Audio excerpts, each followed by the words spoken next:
Quarta-feira, 11 de janeiro, 2023.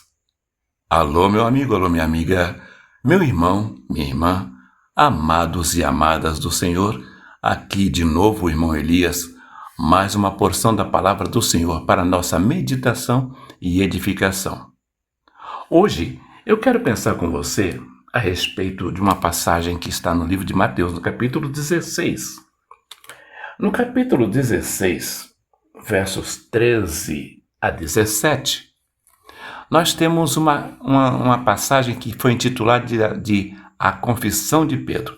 Querido, querida, eu sei, se você me conhece, você sabe, nós dois sabemos, que eu sou muito diferente da maioria dos cristãos.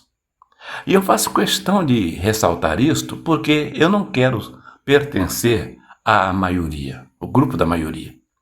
Então eu prefiro ficar sendo a minoria, porque a maioria quase sempre, querido, quase sempre a maioria não está com a razão. Isto em todos os aspectos da vida. Vai fazer uma prova, aparece não sei quantos candidatos. Aliás, poucos são aprovados, a maioria é reprovada. Chega numa classe, tem não sei quantos alunos, tem um professor, ou dois no máximo. Sempre assim, a maioria é sempre aquela que está em nível inferior. Isso é quase sempre. Mas será que é só no plano material? Não, o plano espiritual também. Jesus Cristo falou, olha, muitos são chamados, mas poucos escolhidos. E nessa passagem aqui, o apóstolo Pedro fala de uma maneira diferente da maioria dos crentes de hoje. Aí eu pergunto, quem é que está certo? A maioria dos crentes de hoje ou o apóstolo Pedro? Mateus, capítulo 16, Jesus perguntou, o que dizem as pessoas? As pessoas por aí no mundo aí dizem, o que é que eles dizem a respeito de mim? Aí eles disseram, uns dizem que é fulano, outros dizem que é Beltrano e tal.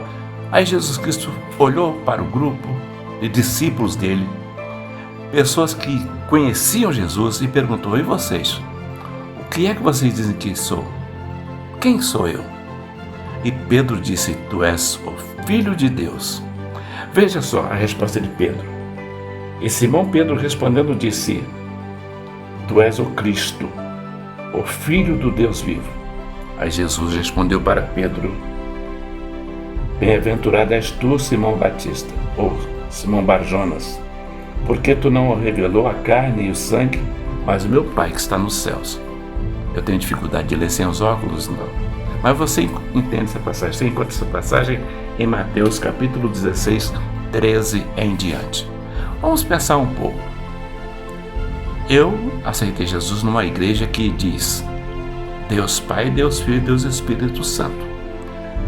Fiquei membro dessa igreja algum tempo, depois passei para outra igreja por motivo de mudanças e entrei numa outra denominação que ensina a mesma coisa, Deus Pai, Deus Filho e Espírito Santo, a famosa Trindade.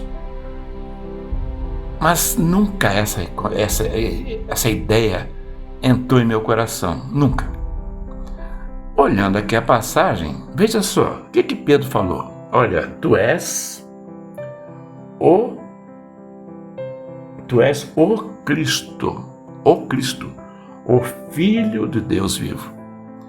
A palavra Cristo quer dizer ungido. Pedro falou, tu és o Cristo, ou seja, tu és o ungido de Deus. Tu és o Filho ungido do Deus vivo. E Jesus poderia falar assim, peraí Pedro, que história é essa? Eu sou Deus, Pedro. Você não me reconhece? Quer ver a mim, ver o Pai. Eu sou Deus. Não, Jesus Cristo não falou isso. Jesus Cristo falou, olha Pedro, você é um cara muito, mas bem-aventurado. Porque quem te falou isso não foi as assembleias, não foram as assembleias, não foi a igreja batista, não foi a igreja adventista, não foi a igreja católica, não foi a presbiteriana. Quem te falou isso foi o meu Pai que está no céu. Irmão, irmã, é duro eu falar isso, dói em mim. Mas se você crê na tal Santíssima Trindade, só ensina que Jesus Cristo é Deus quem não está dentro da palavra do Senhor. Porque Deus, Ele é único. Eu sou. Deus disse, não há outro Deus. Não terás outros deuses diante de mim. Eu sou único. E quando fala em Deus também, quando Jesus Cristo saiu da água que foi batizado, Deus falou e as pessoas ouviram a voz de Deus dizendo, este é o meu filho amado. Ele não disse, este sou eu que estou sendo batizado. Não, este é o meu filho amado e nele eu tenho prazer. Irmãos, Jesus não é Deus. Imagina, agora rapidinho, um apanhado. Imagine, vamos supor que Jesus seja Deus. Então vamos ver. Maria com um Deus na barriga.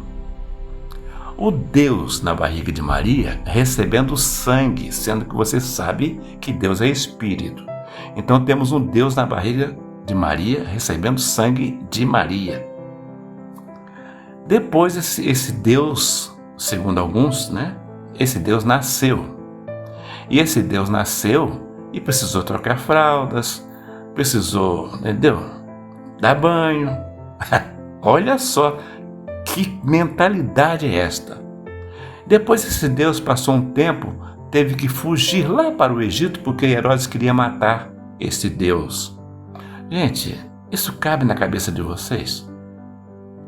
Depois esse Deus cresceu, que significa que ele era um Deus pequeno.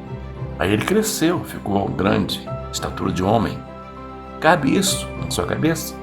Depois esse Deus um dia teve fome, um dia esse Deus teve sede, um dia esse Deus ficou cansado, um dia esse Deus bateram nele, coroaram-no com coroa de espinho, crucificaram esse Deus. Olha, Deus é Espírito, mas crucificaram esse Deus que algumas pessoas dizem que é Deus. Esse Deus morreu e esse Deus precisou de um Deus para o ressuscitar. Eu vou parar por aqui e vou deixar o Espírito Santo falar no teu coração. Tá bom, meu irmão? Tá bom, minha irmã? Eu não vou teimar com você. Nem adianta você fazer um comentário, porque você não crê que eu não sei o quê. Eu já falei para você o que eu creio. Mas não vou discutir com ninguém que escrever, fizer comentários aqui, porque Deus é Deus. Não, eu não quero discussão. Fechei essa questão. Deus, para mim, ele disse, eu sou. Não terás outros deuses diante de mim. Êxodo capítulo 20. Fiquem em paz.